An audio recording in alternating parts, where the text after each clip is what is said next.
سيد الأنبياء والمرسلين أما بعد فأعوذ بالله من الشيطان الرجيم بسم الله الرحمن الرحيم بڑی صلاۃ والسلام علیک یا رسول اللہ وعلى آلك وأصحابك يا حبيب الله الصلاة والسلام عليك يا نبي الله وعلى آلك وأصحابك يا نور الله۔ اللہ کے فضل سے آج 11:30 پارے مکمل ہو چکے ہیں۔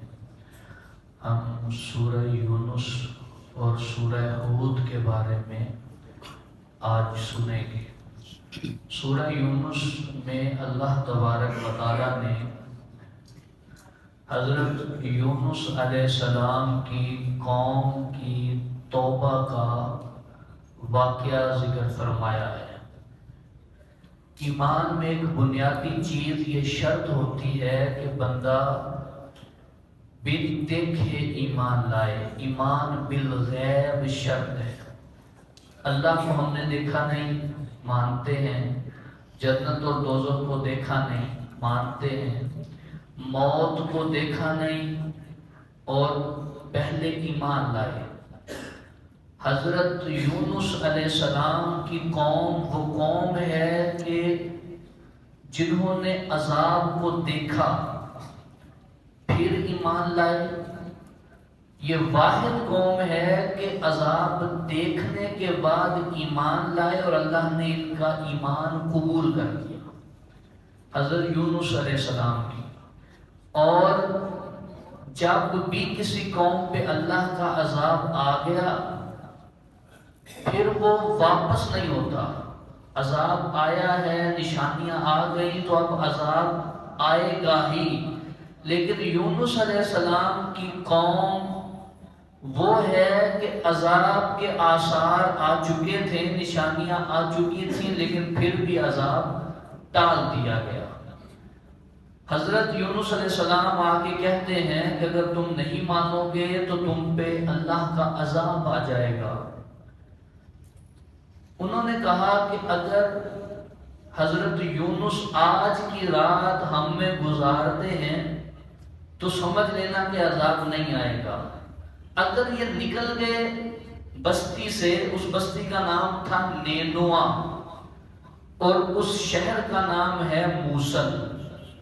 موصل بغداد یہ سارا ایک پٹی میں آتا ہے۔ اب حضرت یونس علیہ السلام رات میں اس علاقے سے نکل گئے۔ وہ قوم سارے بچے بوڑھے بڑے سب بستی سے نکلے جنگل کی طرف۔ سب یہ سمجھ گئے کہ یونس علیہ السلام چلے گئے ہیں تو عذاب آئے گا۔ اب انہوں نے دیکھا کہ بادل چھا گئے ہیں۔ اب بادل جب آتے تھے تو بارش کی جگہ پھر آگ برسنے لگتی تھی، ایسے عذاب آتے تھے۔ انہوں نے کہا بادل آ گئے ہیں، گھٹائیں چھا گئی ہیں، اب عذاب تو آئے گا۔ وہ گڑ گڑانے لگے، بچے ماں سے دور ہو گئے، شوہر بیویوں سے ہر ایک الگ الگ توبہ کرنا شروع ہو گیا۔ اور اس اخلاص اور اتنے مضبوط طریقے سے توبہ کی کہ اگر کسی نے دوسرے کا بغیر اجازت پتھر بھی اپنی عمارت میں لگایا ہوا تھا تو انہوں نے عمارت توڑ کے پتھر بھی اس مالک کو واپس کیا۔ اتنی اخلاص سے توبہ کی، اللہ نے ان کی توبہ کو قبول کیا اور عذاب ٹل گیا۔ یہ سب ایمان لے آئے۔ حضرت یونس علیہ السلام بستی سے نکل چکے تھے، ایک کشتی میں سوار ہوئے۔ کشتی والوں نے کہا شاید یہ بھاگا ہوا غلام ہے، انہوں نے اٹھا کے آپ کو دریا میں ڈال دیا۔ اللہ کے حکم پہ مچھلی نے آپ کو نگل دیا۔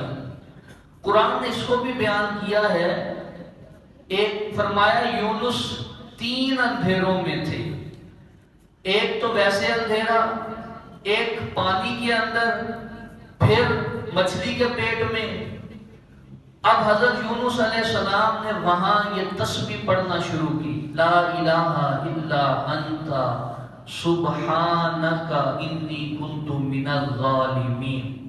یہ تسبیح آگے 17ویں پارے سورہ انبیاء میں آئے گی۔ اب یہ تسبیح پڑھنا شروع کی، اللہ تبارک و تعالیٰ نے مچھلی کو حکم دیا، اس نے آپ کو دریا کے کنارے پہ آ کے ڈال دیا۔ حضرت یونس علیہ السلام بہت کمزور ہو چکے تھے، اللہ نے وہاں بیل اگائی انگور کی جس سے آپ کو سایہ ہوا، اور ایک بکری کی ڈیوٹی لگائی جو آتی اور آ کے آپ کے منہ میں اپنا تھن رکھتی، جس سے آپ دودھ چوستے۔ آپ کی جو کمزوری تھی اور پانی کے اندر اتنا عرصہ رہے وہ ختم ہو گئی۔ جب واپس اپنی قوم میں آتے ہیں تو سارے ایمان لا چکے ہیں اور عذاب نہیں آیا ہوا۔ حضرت یونس علیہ السلام نے دیکھا تو کہا گیا کہ اب سارے کے سارے پکے مومن ہو چکے ہیں۔ تو توبہ کی بنیادی شرط یہ ہے کہ بندہ جس کا کوئی مال کھایا ہے تو خالی توبہ یہ نہیں ہے کہ میں آئندہ کسی کا مال نہیں کھاؤں گا، بلکہ جس کا حق دبایا ہے اس کا حق واپس کریں گے تو توبہ ہوگی۔ یہ ابھی سستا سودا ہے، ہم نے کسی کے 1,00,000 2 4 50 کچھ بھی ہے ابھی تو واپس کرنے میں جان چھوٹ جائے گی، لیکن کل قیامت والے دن کہاں سے واپسی ہوگی اور جان چھوٹے گی کیسے، یہ دیکھنا ہوگا۔